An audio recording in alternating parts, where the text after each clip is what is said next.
बिस्मिल्लाहिर्रहमानिर्रहीम। अच्छा, HTML को थोड़ा सा जानने के बाद थोड़ा सा ब्रीफ सा इंट्रोडक्शन मैंने दिया है। HTML के बाद हम ये देखेंगे कि हम HTML की फ़ाइल किस तरह बना रहे होते हैं या HTML की फ़ाइल हमने किसके अंदर बनानी होती है। तो आप माई कंप्यूटर के अंदर जहाँ पर भी आप अपना सारा ये सिस्टम रखना चाह रहे हैं, किसी भी ड्राइव के अंदर, डी ड्राइव के अंदर बेशक आप चले जाएँ, वहाँ पे पहले तो आप एक फ़ोल्डर बनाएं जहाँ पे आप अपनी सारी वर्किंग सेव करना चाह रहे हैं। फ़ोल्डर बनाने का तरीकाकार क्या है कि खाली जगह पे आपने राइट क्लिक करना है, न्यू की ऑप्शन में जाना है और उसके बाद फ़ोल्डर को आपने सेलेक्ट कर लेना है। यहाँ पर फ़िलहाल आप इसको नाम दे दें वेब पेज का, कोई भी नाम जो भी आप देना चाहते हैं, नाम कोई ज़रूरी नहीं है, आप अपना भी नाम रख सकते हैं। अब इस फोल्डर को आप ओपन करें और ख़ाली जगह पे आपने राइट क्लिक करना है, माउस का राइट क्लिक करेंगे, न्यू की ऑप्शन आएगी, उसके अंदर आपको ये यहाँ पे टेक्स्ट डॉक्यूमेंट लिखा हुआ नज़र आ रहा है, इसको आपने सेलेक्ट कर लेना है और इसका आप नाम रख दें प्रोजेक्ट नंबर 1, P1 के नाम से इसको आप सेव कर लें और इसको उसके बाद आपने ओपन कर लेना है। अब HTML के अंदर जो सा है हमारे डिफरेंट टैग्स इस्तेमाल होते हैं। सबसे पहले हमारा टैग इस्तेमाल होगा डॉग टाइप HTML। इस टैग को सिर्फ इस्तेमाल करने का मकसद ये है कि हमें ये आइडिया हो जाता है कि हम लोग जो वेबसाइट या जो भी हम ये डॉक्यूमेंट बना रहे हैं इसकी टाइप क्या है, यानी कि HTML टाइप का डॉक्यूमेंट है। ये नहीं है कि ये कोई नॉर्मल डॉक्यूमेंट है, बल्कि ये HTML टाइप का डॉक्यूमेंट है, पहली चीज़। और दूसरी चीज़ ये कि इस टाइम हमारे HTML के वर्जन चेंज होते जा रहे हैं। इस टाइम हम जो वर्किंग कर रहे हैं वो वर्जन 5 के ऊपर वर्किंग कर रहे हैं और वर्जन 5 के अंदर आपकी ये शुरू के अंदर टैग लाइन इस्तेमाल करना या हेडिंग इस्तेमाल करना लाजमी है, ताकि आपका जो वेब पेज है वो वर्जन 5 के अंदर जाकर ओपन हो। उसके बाद हमारा जो अगला टैग आता है वो है HTML। जैसे किसी भी चीज़ को एक स्टार्टिंग पॉइंट होता है और एक एंडिंग पॉइंट होता है ना, इसी तरह हमारा जो HTML जहाँ से प्रोग्रामिंग हमने सारा कुछ लिखना शुरू करना है उसकी जो स्टार्टिंग हेडिंग है वो क्या है, HTML है। और इसकी एंडिंग हेडिंग हम थोड़ा सा एंटर दबा के नीचे करके लिख देंगे। HTML जो चीज़ स्टार्ट की उसको हमने क्या करना है, एंड भी करना है, तो HTML की एंडिंग हेडिंग भी हम साथ ही अटैच कर देंगे। HTML की टैग लाइन देने के बाद, यानी ये जो HTML का पोर्शन है, ये जो इतना सा पोर्शन है यहाँ से लेकर यहाँ तक, इसका सिर्फ और सिर्फ मकसद ये है कि हमारा HTML का सारा डॉक्यूमेंट इतने हिस्से के अंदर होगा। हमारा HTML यानी हमारी वेब पेज का जो कुछ भी मटेरियल होगा वो इतने से पोर्शन के अंदर होगा।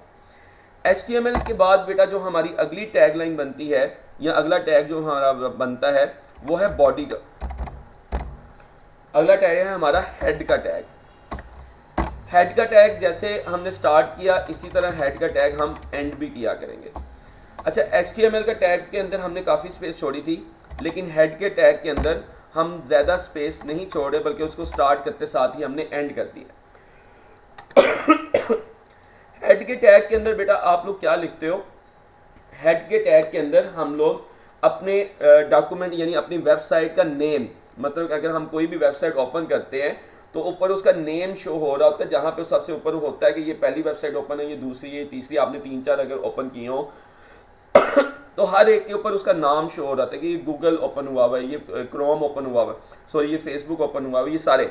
तो अगर आप कोई HTML अपनी जो भी आप डॉक्यूमेंट बना रहे हैं उसका कोई टाइटल रखना चाहते हैं, कोई नाम रखना चाहते हैं, तो वो आप नेम भी रख सकते हैं।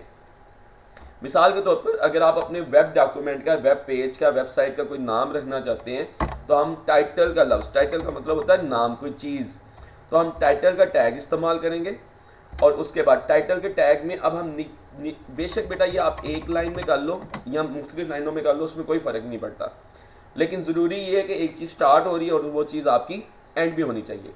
मिसाल के तौर पर मैं अपने वेब पेज का नाम रखना चाहता हूँ, मैं अपना ही फ़िलहाल नाम रख रहा हूँ बिलाल आज़म, तो मेरे वेब पेज का नाम भी क्या हो जाएगा अब, बिलाल आज़म, यानी मेरे वेब पेज का टाइटल क्या बन गया, बिलाल आज़म बन गया। अब ये मैंने टाइटल स्टार्ट किया है तो इस टाइटल टैग को मैं क्या करूँगा, एंड भी करूँगा। फिर वही बात, बड़ी इंपॉर्टेंट चीज़ है ये कि आपने जिस टैग को स्टार्ट करना है उस टैग को आपने एंड भी करना है।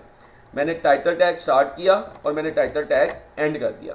अभी तक हमने HTML टैग स्टार्ट किया और HTML टैग को एंड कर दिया। फिर हमने हेड टैग को स्टार्ट किया, हेड टैग को स्टार्ट किया और फिर हमने हेड टैग को एंड कर दिया। हेड टैग के अंदर हम सिर्फ और सिर्फ जो सा है वो इतना सा काम करते हैं कि उसके अंदर हम अपने टाइटल यानी अपने वेब पेज का नाम एंटर करते हैं। उसके बाद बेटा हमने तीसरी चीज़ क्या की है, तीसरी चीज़ हमने टाइटल का टैग स्टार्ट किया है और टाइटल का टैग हमने क्या कर दिया, एंड कर दिया। टाइटल का टैग स्टार्ट किया और टाइटल का टैग एंड किया। अभी तक हमने सिर्फ जो वर्किंग की है हमने इतना बताया कि हमारा डॉक्यूमेंट जो है वो HTML लैंग्वेज 5 के अंदर बनेगा, ठीक है। और डॉक्यूमेंट का इतना पोर्शन जो है इसके दरमियान जो कुछ भी आप लिखोगे वो सारा आपका वेब पेज का हिस्सा होगा। इतना हिस्सा आपका टाइटल बन जाएगा यानी आपका नाम बन जाएगा, हेडिंग बन जाएगी, और वो हेडिंग क्या बनेगी, वो हेडिंग बिलाल आजम बन जाएगी।